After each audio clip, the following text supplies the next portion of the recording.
একবার এক রাজা চোখের সমস্যা নিয়ে খুবই সমস্যায় ছিলেন। তাই রাজা অনেক জায়গায় চেষ্টা করেন, কিন্তু কোনোভাবে কিছুতেই তিনি তার চোখ ভালো করতে পারছিলেন না।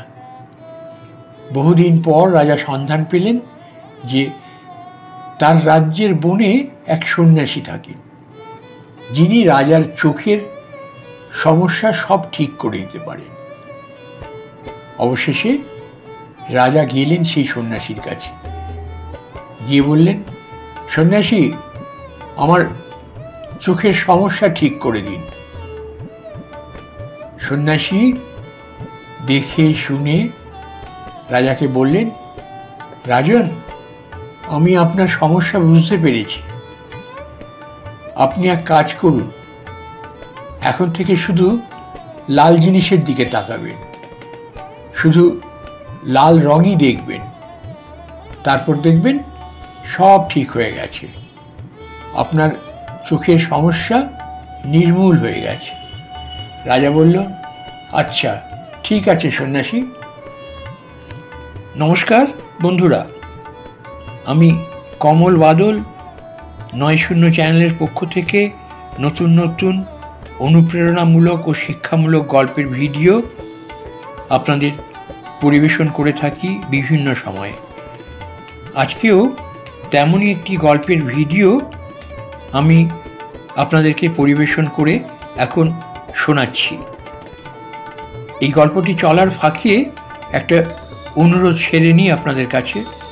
তা হলো এই যে, আপনারা আমাদের চ্যানেল ৯০কে বেল আইকনটি টিপে সাবস্ক্রাইব করুন, আমাদের ভিডিওগুলো দেখুন, দেখে আমাদের ভিডিওগুলোতে আপনাদের মূল্যবান লাইক দিন, আর আমাদের ভিডিওগুলোকে আপনারা আপনাদের বন্ধু বান্ধব, আত্মীয় স্বজন, নিকট দূরের মানুষজনের সঙ্গে শেয়ার করুন, এই আবেদন রাখি। এখন আমরা আবার গল্পে ফিরি। সন্ন্যাসী এখন থেকে রাজাকে শুধু লাল জিনিসের দিকে তাকাতে বললেন, শুধু লাল রঙই দেখতে বললেন, তাহলেই রাজার চোখের সমস্যা নির্মূল হয়ে যাবে। এরপর রাজা রাজ্যে ফিরে গিয়ে তার রাজপ্রাসাদ পুরোটা এবং সব কিছু লাল রং করে ফেললেন। কিছুদিন পর আস্তে আস্তে রাজার চোখ ভালো হতে লাগলো। তখন রাজা খুশি হয়ে তার সৈন্যদেরকে বললেন, যাও সেই সন্ন্যাসীকে নিয়ে এসো, আমি তাকে পুরস্কৃত করতে চাই। সৈন্যরা তো রওনা দিল সেই সন্ন্যাসীকে নিয়ে আসার জন্য রাজার কাছে। তারপর সন্ন্যাসী যখন আসলেন, তখন সৈন্যরা বালতি ভরে লাল রং দিয়ে তাকে রাঙিয়ে দিল। সন্ন্যাসী রাজার কাছে এলে রাজা তাকে জিজ্ঞেস করলেন, কেমন আছেন সন্ন্যাসী?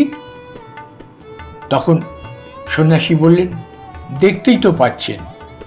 তিনি রাগান্বিত স্বরে বললেন, রাজা, আপনি আমাকে এমন লাল রং দিয়ে রাঙিয়ে দিতে বললেন কেন? রাজা বললেন, কেন? আপনি তো বলেছেন লাল রং দেখতে। রং না দিলে আপনাকে দেখলে তো আমার চোখে সমস্যা হতো, তাই। তখন সন্ন্যাসী বললেন, রাজা, আপনি তো একটা লাল চশমা পরলেই পারতেন। তখন লজ্জিতভাবে রাজা বললেন, আরে সত্যি তো। রাজা বেজায় লজ্জায় পড়ে গেলেন। তারপর সন্ন্যাসী বললেন, দেখেছেন রাজা, আমরা সমস্যায় পড়লে আশেপাশের সব কিছু পরিবর্তন করতে চাই, কিন্তু সমস্যার সমাধান যে আমাদের ভেতরেই আছে তা আমরা কেউ লক্ষ্যই করি না। বন্ধুরা, আমাদের নিজেদের বদলাতে বড় কোনো দেশে যেতে হয় না, নিজের দেশে থেকেই নিজেকে বদলাতে পারা যায়।